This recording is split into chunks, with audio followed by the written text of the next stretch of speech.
All right, so someone sent me this here video and wanted my thoughts on it as it relates to Donald Trump and Epstein. And is there any there? I don't know. Let's get right into it and let's find out my thoughts on that.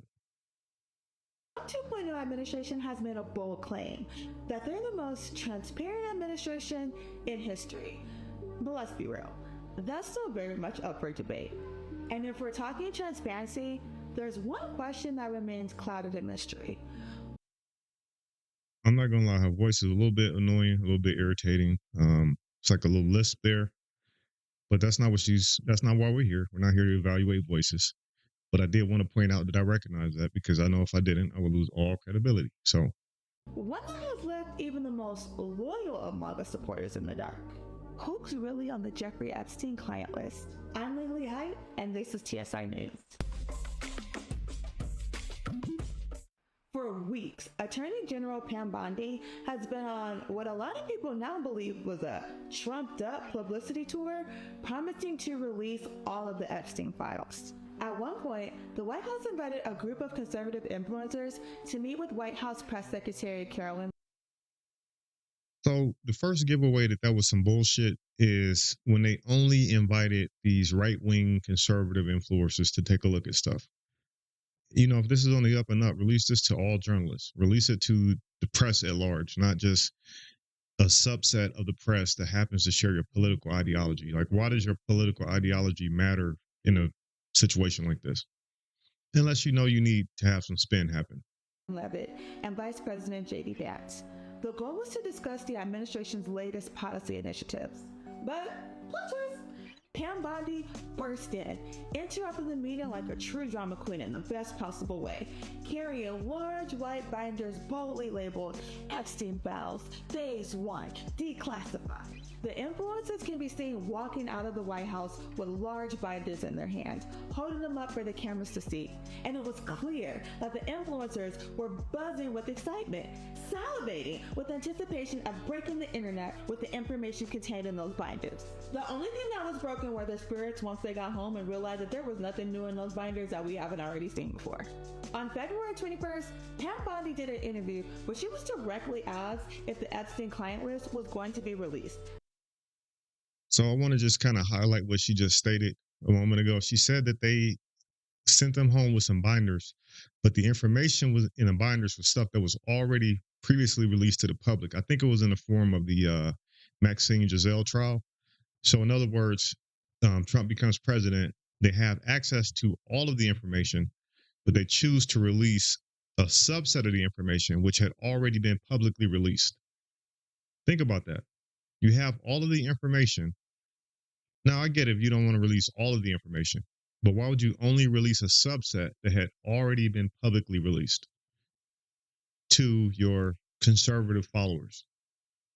At which time she said that the files were just sitting on her desk waiting to be reviewed, and that the release of the files were directed by President Donald Trump, along with the JFK and MLK files. A week after that, she did another interview on Fox News where she told Jesse Waters that the files contained the names of well over 200 victims, but that prior to the release, she had to make sure that the names of the victims, as well as their personal information, was redacted. But other than that, she was for sure that the next day, some Epstein information was going to be released. Survey says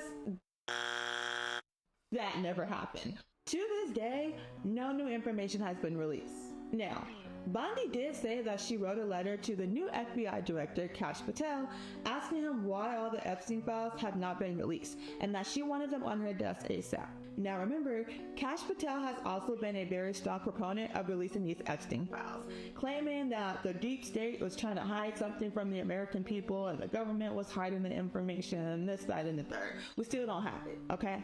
Now, the files may have made it to Pam Bondi's desk, but I guess that's where the train stops because they're still not public. So much for transparency. Right. So we just watched that. Um, yeah, so Trump essentially put his loyalists in charge of the Justice Department and the FBI in the forms of Pam Bondi and Kash Patel, respectively. And they claim to have released these documents, which turned out not to be true. So I can't see what a blocker is at. I don't think you can blame, holdovers from the Biden administration for this. So it's kind of strange that we can't seem to get the documents out. But this did make me kind of think about something I had seen several months ago. So I wanted to kind of put this on the screen real quick. All right, so this is a video that contains audio from Epstein himself speaking about his relationship with Trump. I'm not going to watch the whole thing. I'm just going to point out some things in it that I observed when it first came out. This was sometime last year before the election. I had seen this and I was like, damn, this is crazy that Epstein is releasing this information in his own words in the mainstream media. The so-called liberal mainstream media didn't even touch this story. You would think if this leftist liberal mainstream media was out to get Trump, they definitely would have amplified the story, but they didn't. So how do you know this? That was close to straight. How do you know this? I was Donald's closest friends for 10 years. So this is Epstein in his own words claiming to be Donald Trump's best friend for 10 years. And our media had no interest in at least talking about that or asking candidate Trump at the time his thoughts on that. Never happened. So I need the Donald. Just give me Donald.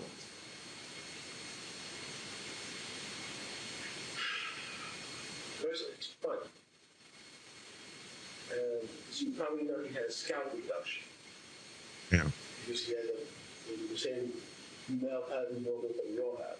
He had his scalp movement hysterical. Donald's office, as you know, he made that. He used to be on the phone with that fake PR person. I also found it funny. I was sitting there listening to the guys from the Post talk, and Donald would say, he's a great guy. I loved working with him. And I sit there going, this is just amazing. You know what? I'm not going to go through this any further. I think the thing that I just kind of want to demonstrate with this, I don't really care what he's saying. I think at the very beginning, it kind of demonstrated what I wanted to get out of this, which is that he is claiming to have been Donald Trump's best friend for 10 years. Epstein, in his own words, is claiming this. I don't know if that is true. I'm going to give Donald Trump the benefit of the doubt because I haven't heard Donald Trump confirm that. But I do think it's weird that no one in the media, left, right, or center, picked this up. And this came out before the election last year. So if you are interested in it, you can, just Google it or go to YouTube and put in Michael Wolff's Fire and Fury podcast, Epstein, and this will pop right up. But something else I wanted to share that was also equally suspicious is this.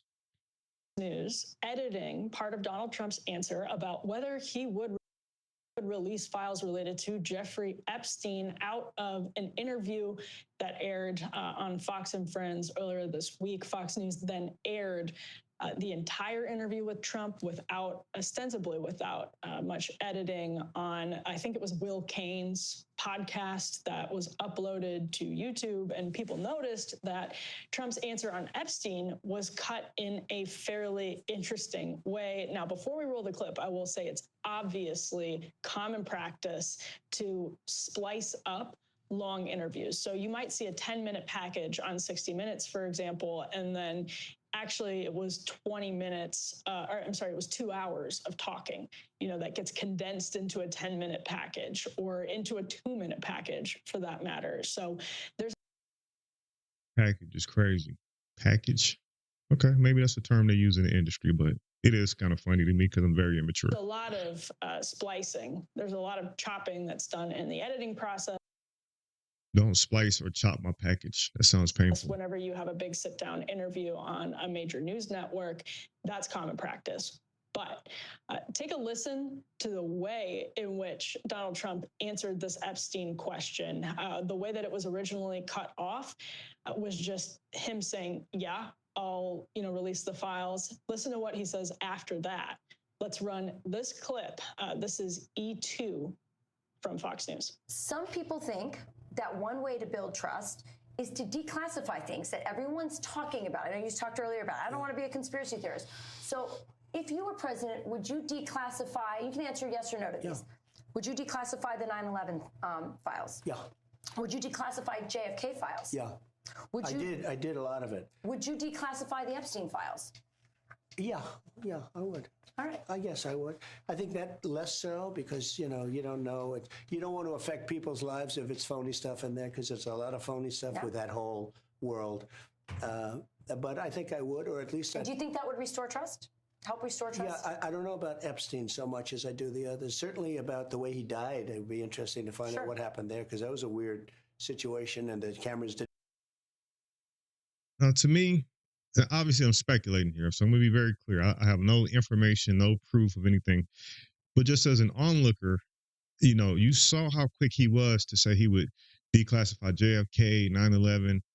But when it came down to Epstein, there was some trepidation there, and it's like, okay, yeah, I'm not too sure about that. This could, it could be some fake stuff in there, and it's like, dude, when I combine the fact that everything that we just looked at, the first lady with the lisp talking about how the Trump administration kind of misrepresented them releasing the information, but then going back even before that, realizing that, hey, Epstein kind of said that he and Donald Trump were best friends. And then, looking at this, and it's like he's kind of very real. And this is before all of that. So this is before he became president the second time. This is before the Epstein files came out, in which he kind of acknowledged to be or claimed to be Donald Trump's best friend. And so looking at all of this together, it's like, why is there this secrecy around this? And I think, again, speculation, I think that, yeah, Donald Trump probably shared a relationship with Epstein that he's not proud of. Now, does that automatically mean that Trump was fucking little girls? Not necessarily. It could mean that, you know what? He was hanging with this guy. This guy was bringing him a bunch of different women, maybe of age, right? And maybe this guy has secrets on Trump. And maybe Trump was aware of some of the things that Epstein was doing, not necessarily participated in it. I'm just speculating. And even in my speculation, I'm trying to give him the benefit of the doubt. But I guess the bottom line is what I'm saying is that it just seems like, given that the MAGA base seems so obsessed with the concept of, all of these people are being and molesting children and exploiting children, human trafficking, and all of this stuff, you would think that, hey, my base is very interested in this. I have the power to do this. I'm going to go ahead and expose all of this stuff. I think that would be the natural thing to do if you know you're in the clear once you expose it, right? There's always speculation that the Clintons and Bill Gates and a bunch of other, I guess, powerful liberals are there. You think Trump is not petty enough to where he knew he could really stick it to Bill Clinton and other liberals and clear himself and other Republicans in the process? He wouldn't do it. Like, fuck yeah, he would do it. He would definitely do it. So the fact that it hasn't been done, the fact that he himself is kind of reluctant to even acknowledge that this is something that he would, declassify. Yeah, I'll declassify what happened, how he died, but not necessarily what he was doing while he was alive. So my thoughts on it is like I said, I think that it's something there that Trump knows will make him look bad, not necessarily that he was dealing with little kids. Maybe, I don't know, but definitely something in there that he knows will make him look bad. So that's my thoughts on that. If you agree, go ahead and drop a comment, or if you disagree, or if you have another theory, just go ahead and let me know what you think. Also, if you want my opinion on something, just go ahead and shoot me a DM at Honest Opinions for free. And if it's something I can speak to, I'll, do a little research and I'll put together something. All right.